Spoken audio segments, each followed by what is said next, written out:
And so it's a long-term trend. I think the interest rate phenomena did exacerbate it to some extent. By the way, the last 2 years, the people who do these statistics the best are actually Emmanuel Saiz at Berkeley. Berkeley is a bastion of, so the best income inequality statistics in the US are generated out of the University of California, Berkeley.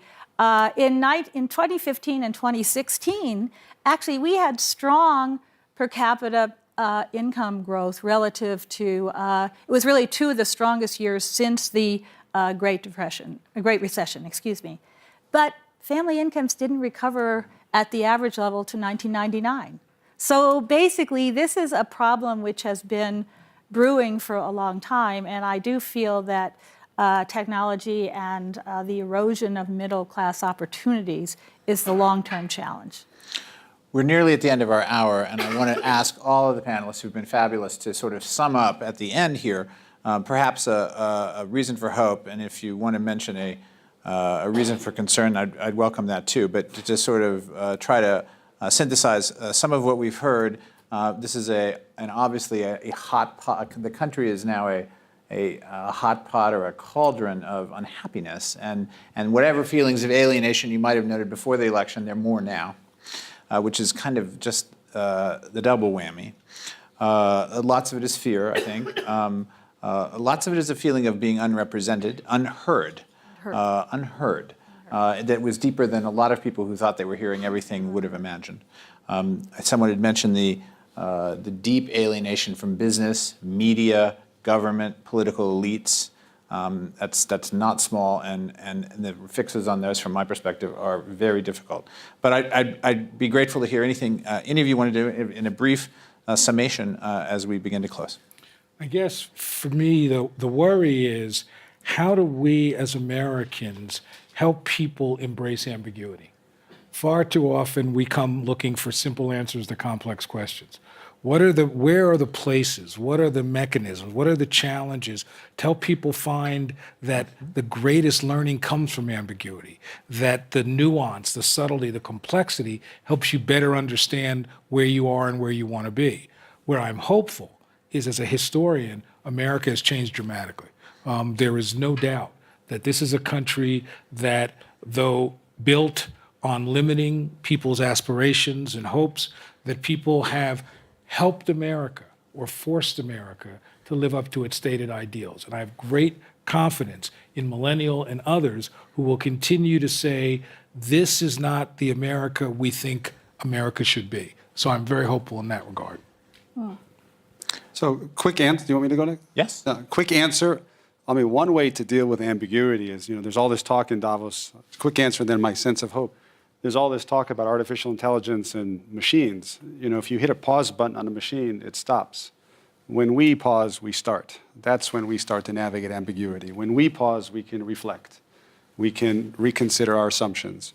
We can reconnect with others. And we can reimagine a better conversation or a better future.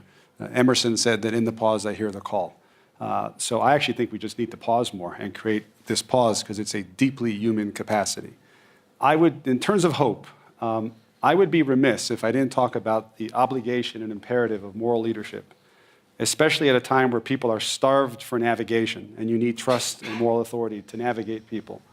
To not put this whole time we're in larger historical perspective, because that's what leadership is, not about headlines, it's about trend lines. Where's the world going, and how do we go on a journey? I actually think we're at a phenomenal historical moment, and this happens every 500 years. When the scientific revolution happened, it made us rethink, after pausing, all of our assumptions about how the world works. Does the sun revolve around the earth or the other way around? And think of what we invented after the scientific revolution.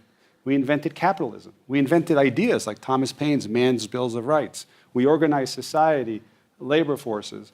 But Descartes crested that entire age of enlightenment, the age of reason, with a definition of mankind. I think, therefore I am. And when we shared the planet with just other animals, we felt unique, special, worthy, and wonderful because we're the most intelligent. Now technology is telling us we don't have a monopoly on intelligence.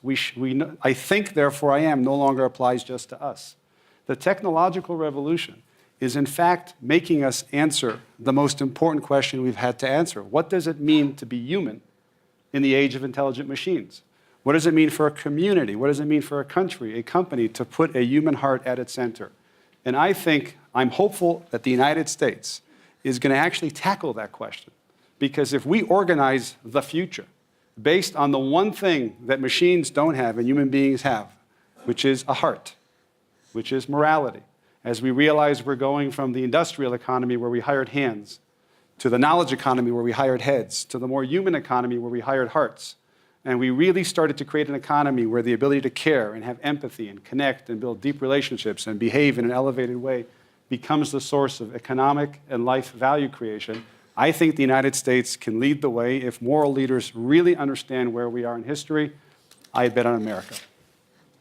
Thank you, Laura.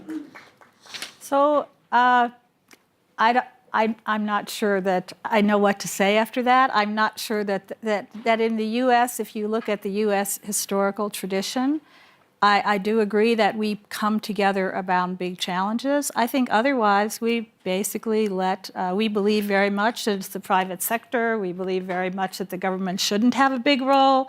Therefore, where is this going to come from? I mean, so I actually think we might get it, but writ small, and that is at the level of more local engagement. And I think that the population, so my good news here is that there is more civic engagement because people recognize that the problems are there, but they can see the problems. They're right there in their community. They see that the federal government is pulling back. They didn't trust the federal government to do anything anyway. I mean, another amazing thing about the book was basically people said, yeah, the federal government is trying to save the environment, but they're doing a lousy job. And so I don't really trust them. I don't trust them. It's not working. It has no impact.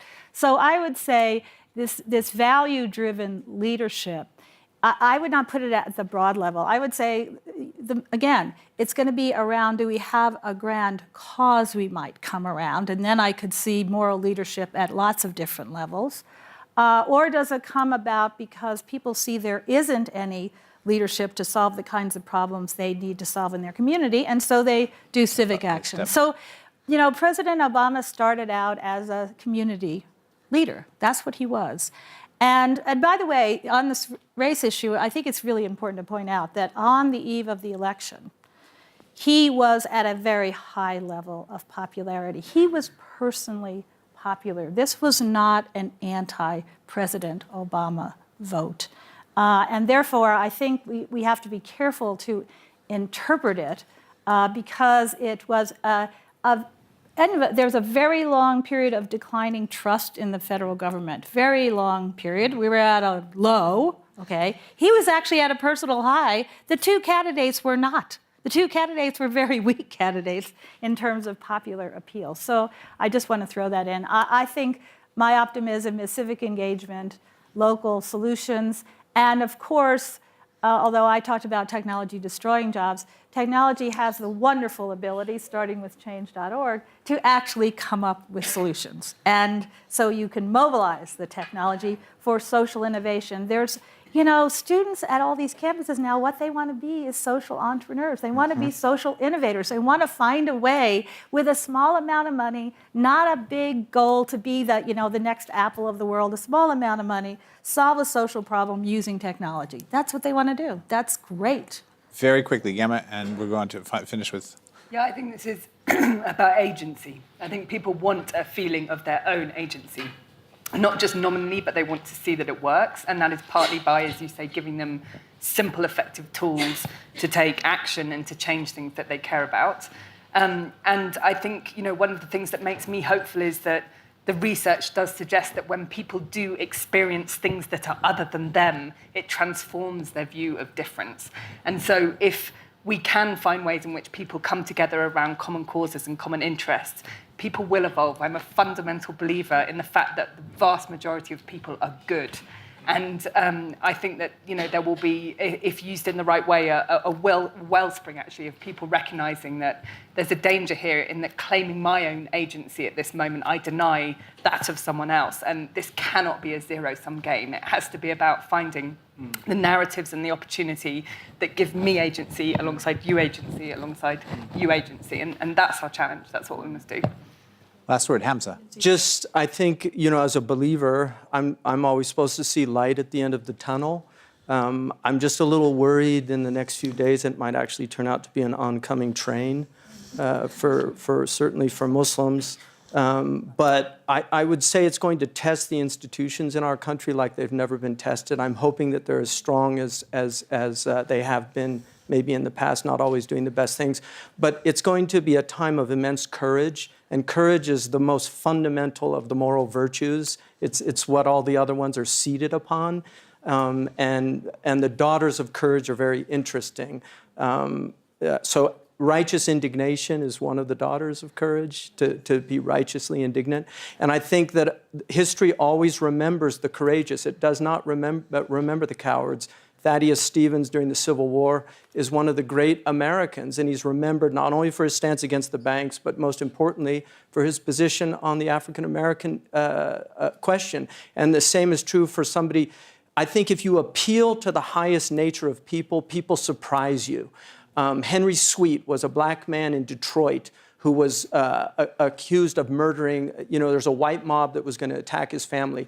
He happened to have the best defense lawyer at the time defend him, and an all-white jury declared him not guilty because he challenged them to be empathic, to put themselves in the other. And in conclusion, one of the linguistic coincidences that I found very interesting is that in English we have other in brother.